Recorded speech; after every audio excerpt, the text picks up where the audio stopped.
Assalamualaikum warahmatullahi wabarakatuh. Good afternoon, everyone. My name is Masri and welcome to the presentation. I am very happy and honored to be your moderator. Before we begin, I would like to thank our lecturer, Mr. Ahmad Agus Setiawan, for his guidance and support. I also want to thank to Mr. Syukron and Mr. Priyanto for helping us.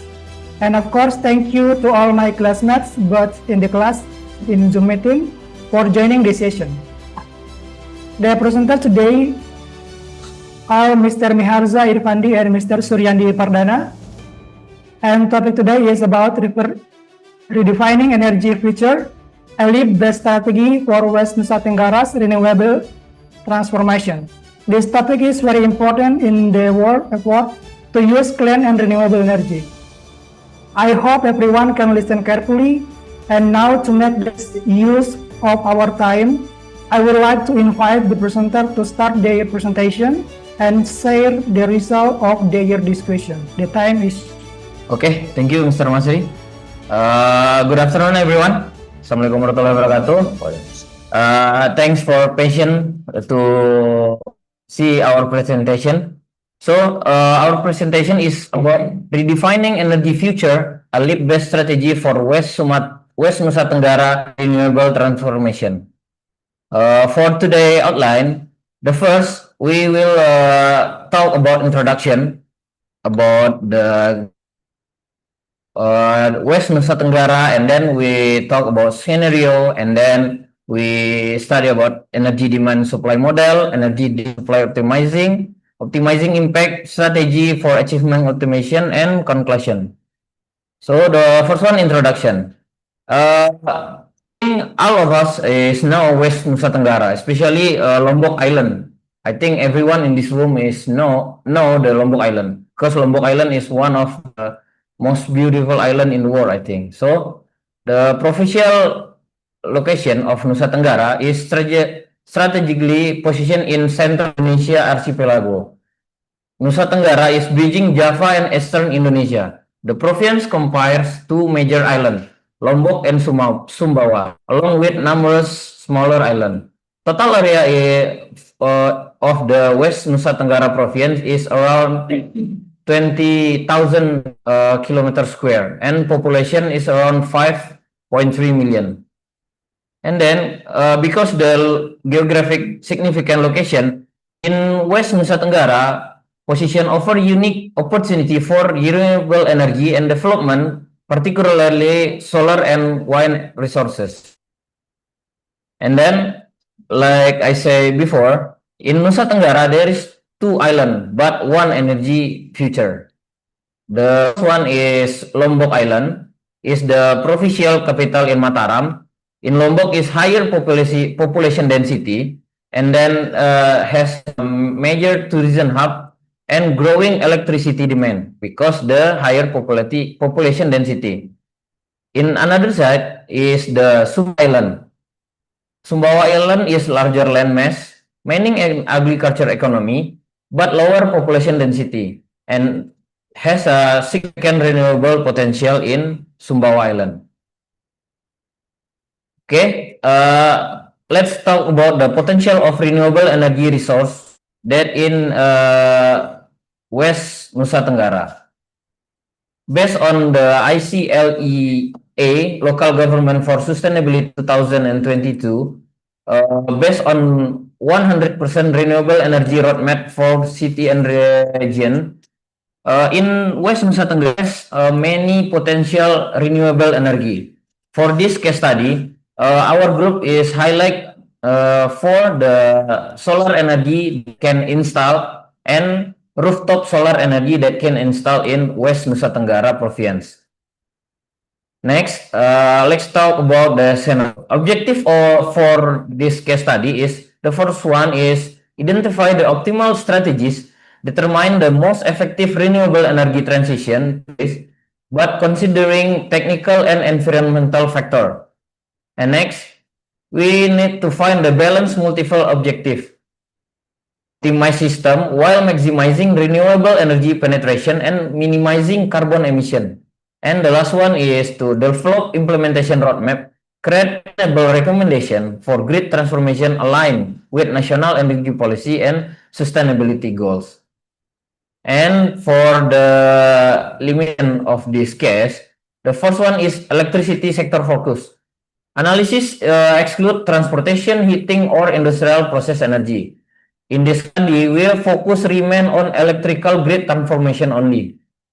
And the second one, the time horizon for this case study is for 2025 to 2034. We think the 10-year planning period allowed for realistic infrastructure development while aligning with national energy policy cycle and climate commitment. And for baseline years, we use the 2024. The current system data, demand pattern, generation capacity, and grid infrastructure serve as the reference point for our projection and scenario in this case study. For this case study, we have used two scenarios. The first one we using the RUPTL for 2025 to 2034 as baseline data forecast data for the simulation. And the second scenario, we use data from the West Nusa Tenggara Energy Development Roadmap as the foundation for optimizing. And let's talk about the energy demand. In West Nusa Tenggara, in 2024, the energy demand, highest energy demand is from household, and then from industrial, business, and the last one is public.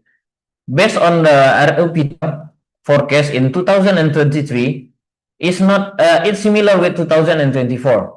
There is 59% in this household, and then 19% for business, and 19% for industrial, 14% business, and 8% for public. Energy demand growth is like the graph is increase growth to 2025, 24, 2023. 34 is around multiple 200% increase. So next we first scenario energy supply. As we can see from the graph, the highest energy contributor currently comes from gas power plant, is the gray one. Wait. And then from diesel power plant and coal-fired plant or PLTU. What is really interesting, the significant increase solar power generation or PLTS. As you can see, the green one, by the end of 2034, the amount energy supplied by PLTS or solar system will be almost equal to supply by PLTU. However, in this first scenario, supply for PLTU is remain unchanged.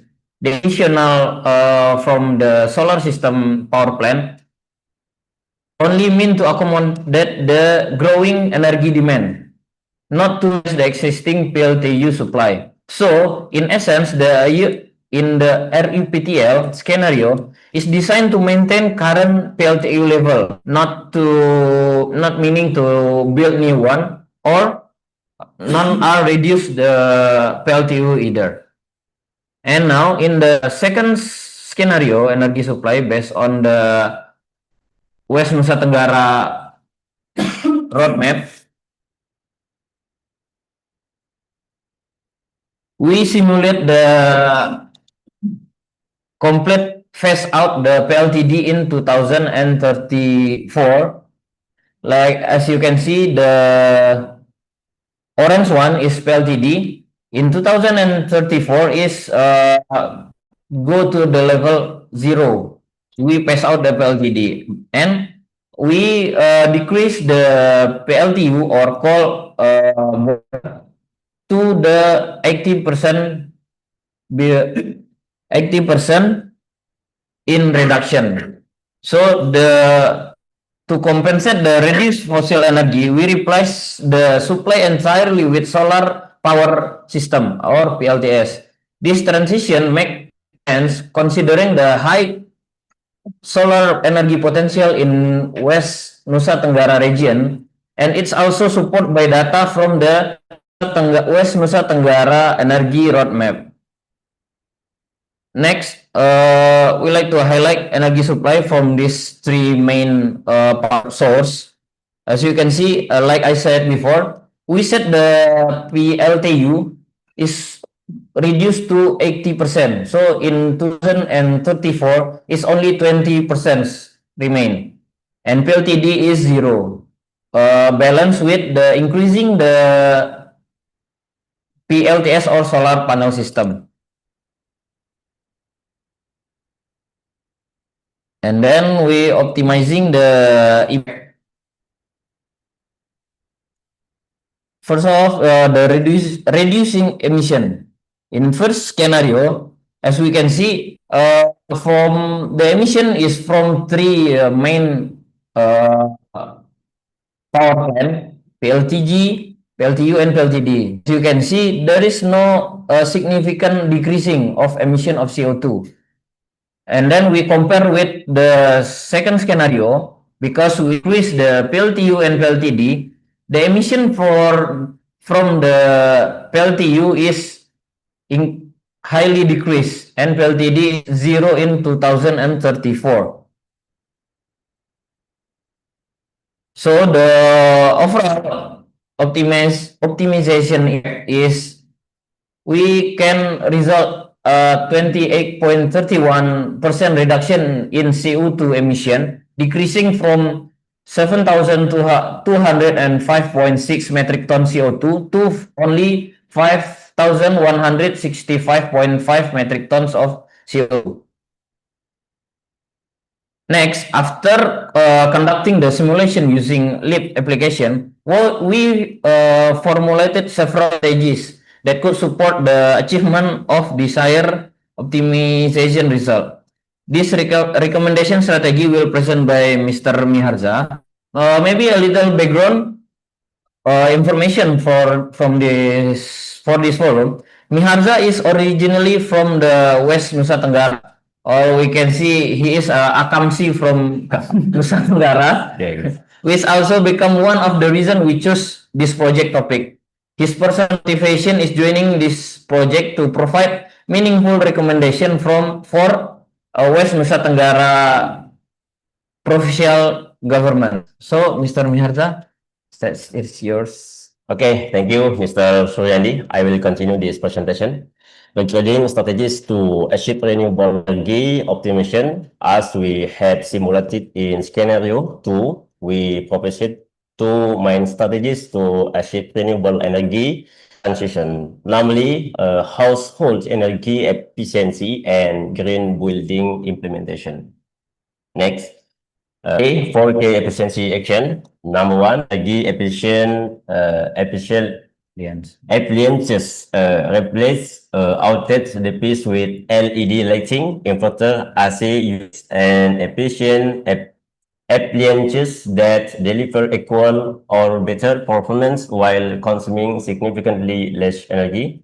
And then rooftop solar system, install residential solar panel with government's incentives and subsidies, enabling household to generate clean electricity and sell excess power back to PLN. And then energy management, adopt conservation behaviors like turning off unit appliances, using electricity during peak hours, and utilizing solar water heater. And then public education program, community training, media kits, and village level information sharing to raise awareness about energy conservation benefits and practical implementation. And then strategy 1, energy efficient appliances. First, the power of modern technology. Households are encouraged to replace outdated devices. discount bulbs or refrigerators, conventional air conditioner, light energy efficient alternative, key upgrades in LED lighting system that use up to 80% less energy. Second one, inverter air conditioner that adapt to cooling needs. Number three, Energy Star appliances delivering superior performance with minimal consumption. And then rooftop solar, a game changer, generate all our power. Household product clean electricity from renewable source, reducing dependence on the PLN grid and fossil-based generation. And then lower monthly bills, significant reduction in electricity costs with the ability to sell excess energy back to PLN, creating potential income streams. And then environmental impact, conversion to carbon footprint reduction and NTBs, with Nusa Tenggara net zero emission goals for 2025. 2050. And then government support, access to province initiative, subsidy, and facilitation program that mark solar installation more affordable and accessible.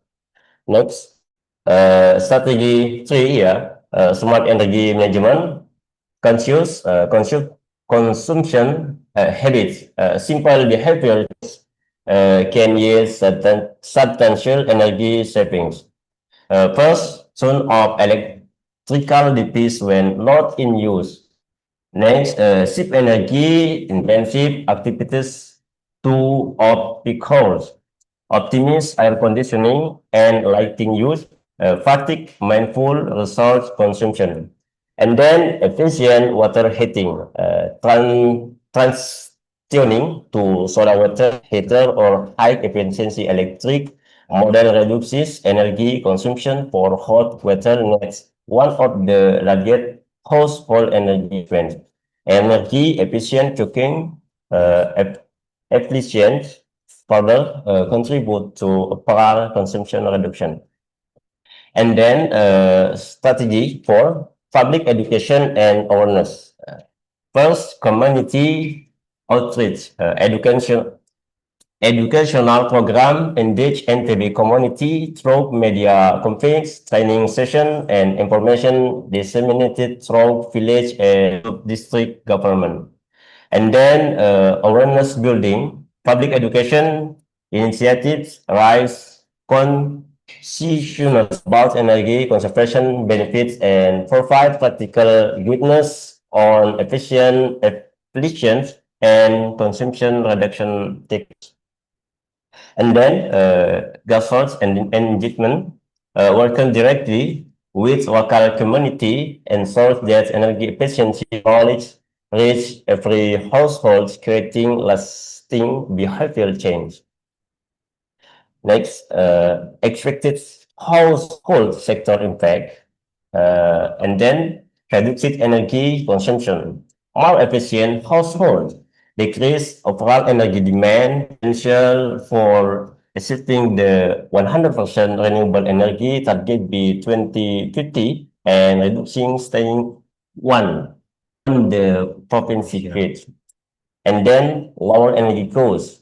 Families save money on monthly electricity bills from efficiency and self-generated solar power, improving household financial stability.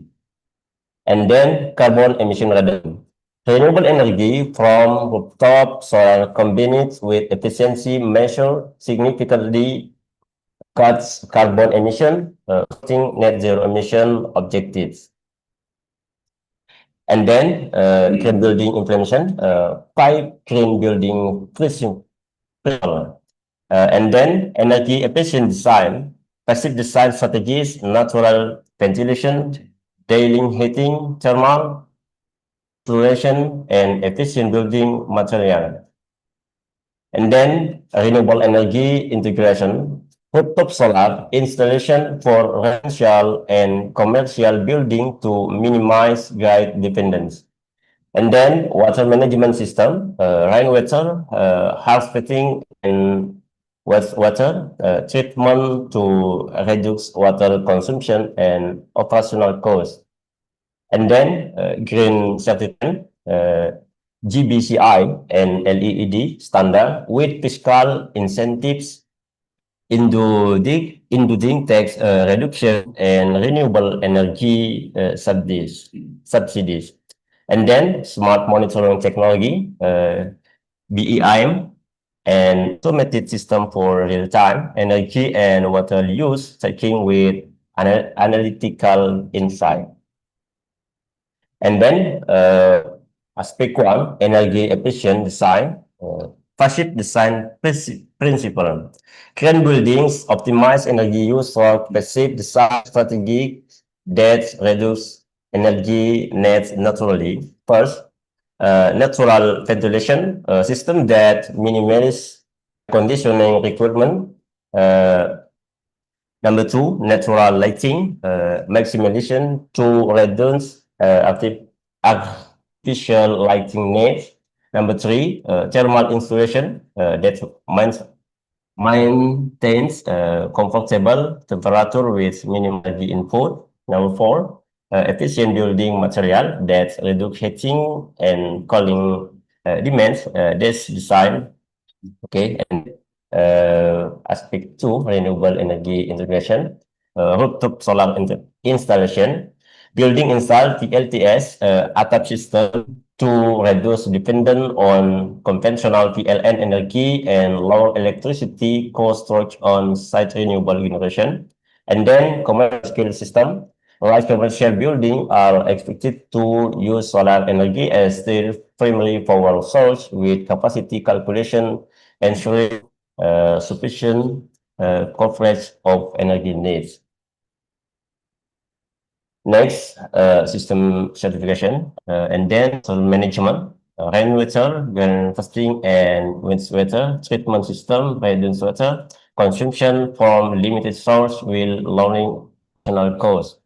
And then green certification standard, NTB government promoted certification through GBCI and LLED standard, offering fiscal incentives like tax reduction and renewable energy subsidies.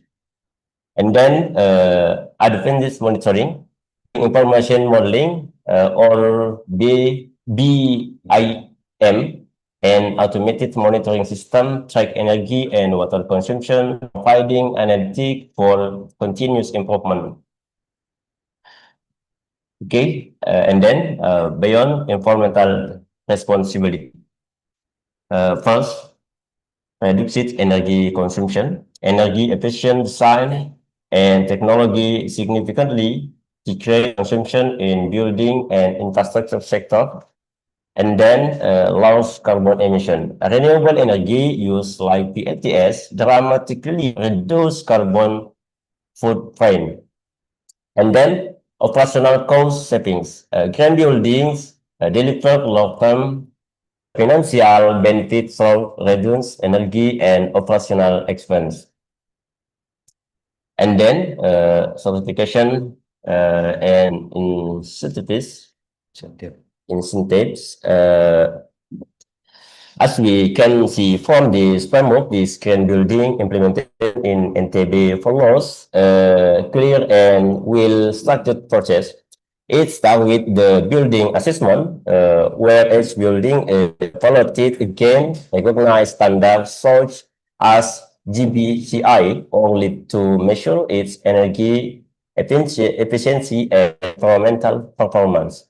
And then certification process, involving verification and documentation to ensure that every certificate building truly meets the green standard.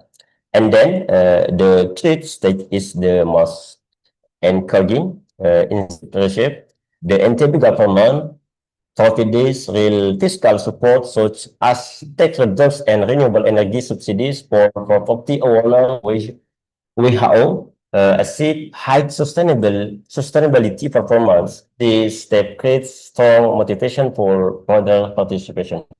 And then ongoing monitoring ensure that certification is not the end of the journey, but a long-term uh, commitment to maintaining sustainable building performance.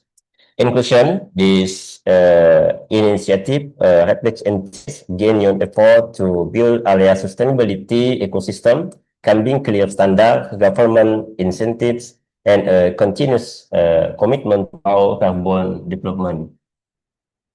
And then next, you, Mr. So. Okay, that's all our presentation of project in redefining energy transition in West Nusa Tenggara. For the conclusion, the renewable energy transition in West Nusa Tenggara (NTB) present a significant opportunity for sustainable development by leveraging the region's vast solar and wind potential, especially in our case study is solar potential. So in West Nusa Tenggara can meet its growing electricity demand while reducing carbon emission. The key strategies for this achievement is include the first one is optimizing energy system based on renewable resource, solar, wind, and geothermal or biomass. And then reducing CO2 emission by 28.31% through strategy energy supply planning by using the solar system, and promoting energy efficiency at the household level through the solar power and energy efficient appliance. And then implementing green building principles to further reduce energy consumption.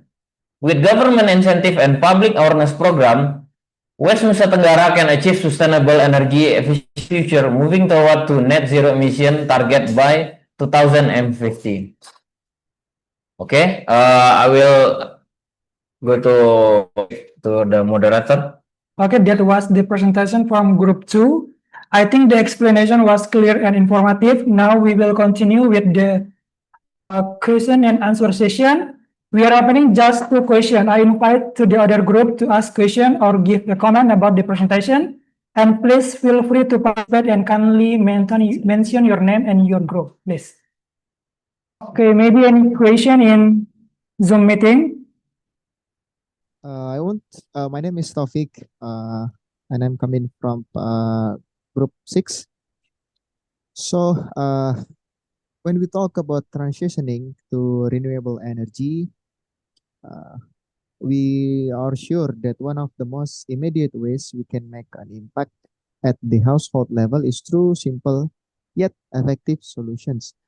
Let us explore one of those solutions, which is the installations of rooftop solar system in homes, like what we are doing now since a couple of years before. So how does the integrations of rooftop solar system impact household energy efficiency in Nusa Tenggara Barat in these sections? Thank you.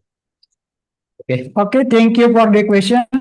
From group 2, what would you like to collect the question or you want to answer directly? Maybe we will answer the question directly. So, Mr. Taufik answer about how does the integration of rooftop solar system impact household energy efficiency in West Nusa Tenggara, right?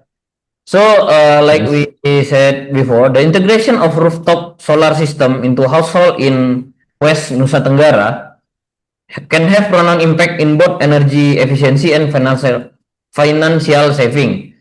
By installing the solar panel, household can generate their own electricity. So, will significantly reduce their dependence on public grid like PLN grid.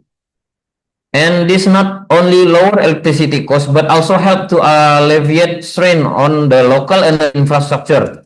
Furthermore, the excess from the rooftop solar panel, it's during the peak sun or can be sold back to the grid, offering an additional income stream for family beyond the financial benefit. This transition reduce the carbon footprint each household, contributing to the West Nusa Tenggara goal for achieving net zero emission by 2050. And this make rooftop solar panel is a key in the region overall energy transition strategy. Maybe there is the answer from our group, Mr. Taufik. Okay, if there is no question anymore, then we will finish today's presentation. But before we maybe group 2 want to share the comment or something like, please. Okay. Okay, sudah. Okay, everyone. My opinion, we might not be able to change the direction of the wind, but we can always adjust our side. Likewise, with energy, we cannot stop change, but we can steer it towards sustainability. Sustainability is not a choice, it's a responsibility. Okay, thank you. Oke, Assalamualaikum warahmatullahi wabarakatuh. Okay, thank you very much for all the discussion. The explanation and answer was very clear and helpful. Now our session is officially closed. I want to share my short pantun. Pergi ke kampus sepeda, ini selesai lega rasanya. Let's give a big applause for group 2. Terima kasih. Thank you everyone. See you in the next time and next session.